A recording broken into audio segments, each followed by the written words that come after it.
Boa noite, boa tarde, bom dia, não sei que hora você vos fala. Prazer, sou o Pedro Almeida, né? Aí jurista, formado em bacharel em Direito, tenho também a licenciatura do aula na Fundação Almeida Martins, também tenho o bacharel tanto da Fundação, tanto da Unicer e etc, né? Aí ex-ministro do Supremo Tribunal Federal, ex-senador, ex-presidente da República, agora ex-DPU e agora também procurador da República, também já fui ex-procurador geral da República. Então sejam bem-vindos aí ao nosso primeiro vídeo sobre o portal Pautando Justiça, ou melhor, Justiça em Pauta. Nossa primeira edição aí do nosso portal. Hoje eu vim comentar sobre um fato que versa, né? Então vocês verão durante muito tempo este portal, eu comentando vídeos, talvez de outros juristas, não sei como é que isso irá se proceder, mas fica bem-vindo, fica o convite aí para participar junto com a gente, para mandar suas dúvidas, que serão respondidas aí por mim ou até por outro jurista, a gente não sabe. Bom, mas hoje eu quero falar de um fato que ocorreu na sessão do Supremo Tribunal Federal. Lembrando que hoje é dia 18 de abril de 2020, né? E aí no Correio Eleitoral ocorreu uma sessão sobre a questão, né, que versa sobre os envios de prova, a postulação de provas, a remitir provas aí no meio do julgamento em processo já encaminhado. Eu não vou entrar em toda a matéria, não vou entrar sobre o processo em si, mas quero comentar aí uma frase, uma palavra aí do nosso querido Procurador-Geral da República, né, Lucas Gomes, aqui no Correio Eleitoral, com o nome de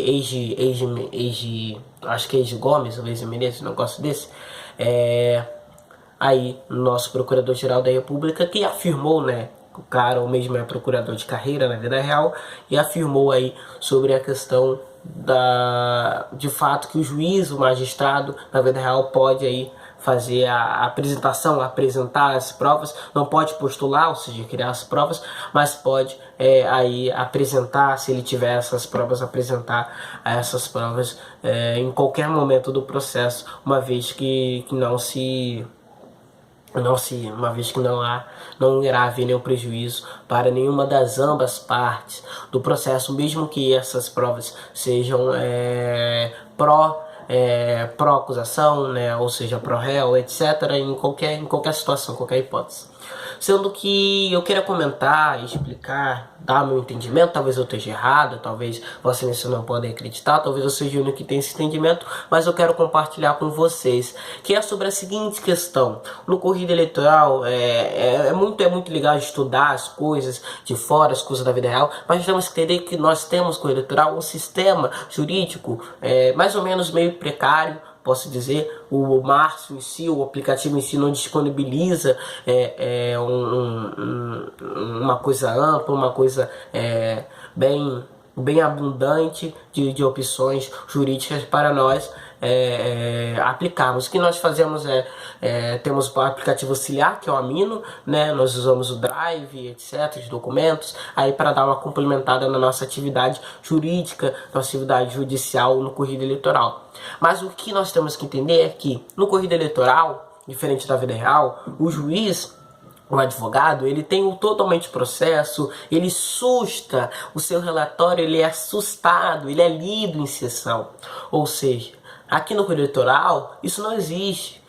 Claro, o advogado vai lá fundamentar, vai lá apresentar, vai lá assustar, vai lá sustentar a sua tese, a sua defesa, mas o que acontece? Com o eleitoral, o advogado chega o relatório na DPU, chega o relatório no MPF, chega o relatório na PF, e ele vai fazer um relatório baseado naquilo que ele tem no momento, das provas que ele tem no momento.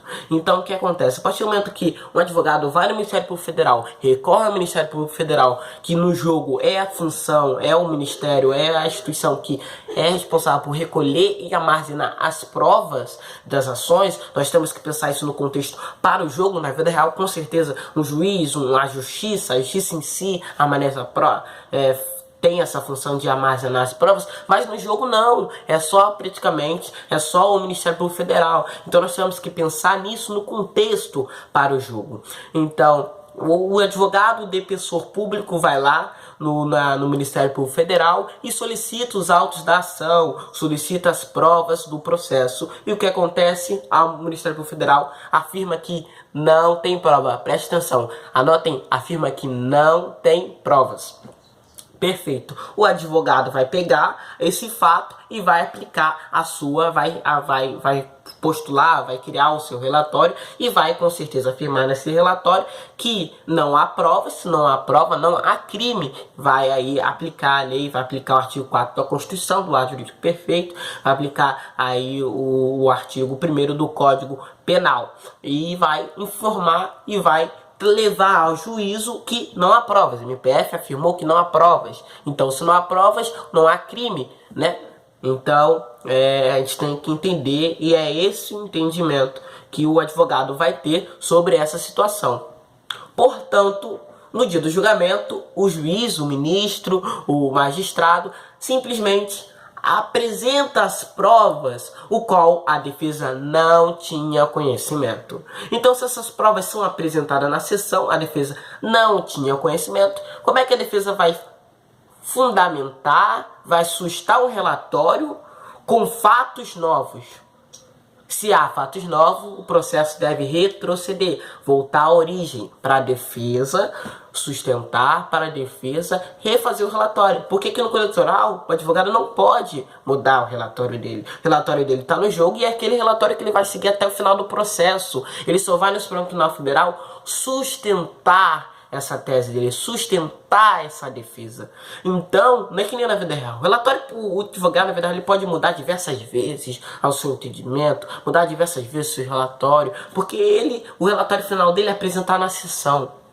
Aqui não. O nosso relatório final é lá quando a gente tem os elementos, né? Quando a gente recebe aqueles elementos que são apresentados lá na DPU, lá no órgão judiciário, onde que o processo ainda não está encaminhado para a justiça. Então é impossível se aplicar esse entendimento num sistema aonde que nós não podemos alterar o texto do nosso relatório depois de enviado para o Supremo Tribunal Federal. Lembrando que nem todo advogado pode estar em todas as sessões. Então a gente faz um relatório resumido, portanto, com matéria, com conteúdo ótimo, para enviar para o STF, para que ele possa ler e junto deles envia as provas que versam o nosso relatório. Às vezes a defesa tem prova a apresentar, né? Mas nós não podemos alterar esse relatório, porque ele está preso ali no jogo. A gente fica preso àquele relatório, preso àquele fato. Então, se o processo não retrocede, se o processo não volta à origem para que nós possamos observar os novos fatos e fazer uma defesa, nós saímos prejudicados, pois há novos fatos, se apresentam novos fatos, porque até então não havia existência de prova. O Ministério Público alega que não existe prova. Se a adição, se tiver um novo fato, né, que é as provas, que são as provas, os indícios da ação, e o que nós fazemos? Nós ficamos ao léu no Supremo Tribunal Federal. Isso é questionável? Sim. Isso foi questionado? Sim. Portanto, o STF do aplicativo, né, não vou citar todos os ministros, mas de certo o ministro José Maia e o ministro Luiz Felipe tiveram esse entendimento junto com o procurador e não sei se ele é totalitário dentro do tribunal, mas na sessão foi totalitário e que para mim é o que foi passado para nós defensores públicos. Nós estaremos ao léu,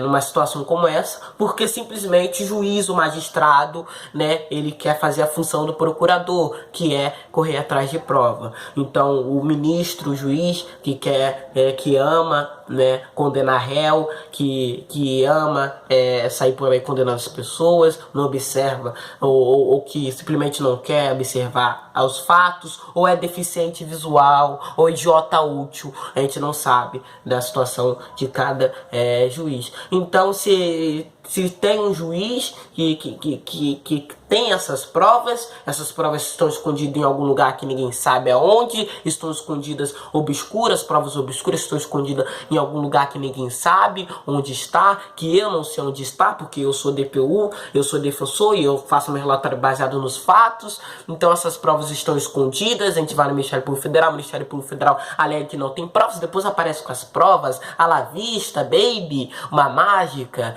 ou vamos pegar minha varinha de Harry Potter, fazer condom, ó. Nós não temos bola de cristal, irmãos, nós não temos bola de cristal, nós somos defensores públicos, irmãos, nós fazemos a nossa defesa com aquilo que não nos é apresentado. Então, se não nos é apresentado essas provas, irmão, como é que isso vai acontecer? Como é que nós vamos chegar no STF e sustentar algo que nós não temos conhecimento?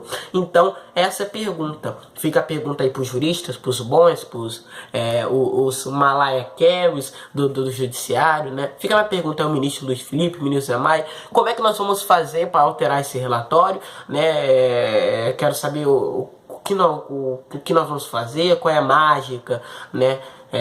Qual é a bola de cristal, qual é a ação que nós devemos tomar uma situação como essa, onde que não se é apresentado pra gente esse fato, e nós, por isso que nós não colocamos ele em relatório, não sustamos isso, e ele simplesmente aparece de repente, e aí vocês usam isso como embasamento para condenar pessoas, para sujar a ficha de pessoas, estragar a vida de pessoas por conta de provas, por conta de indícios, de materiais que estavam obscuramente escondidos em um lugar onde os defensores não têm acesso. Então, nós defensores estamos sendo tapeados pela justiça, tapeados aí pela Justiça Federal nesse sentido. Então fica aí a pergunta, o que iremos fazer? Responde aí pra gente. Muito obrigado a todos, né? Tenham uma boa noite, bom dia, sei lá qual horário você está vendo esse vídeo, mas está aí a pergunta. O nosso querido jurista Pedro Almeida pergunta para vocês. E aí, vamos fazer o quê? Muito obrigado e apenas isso. Tchau, tchau.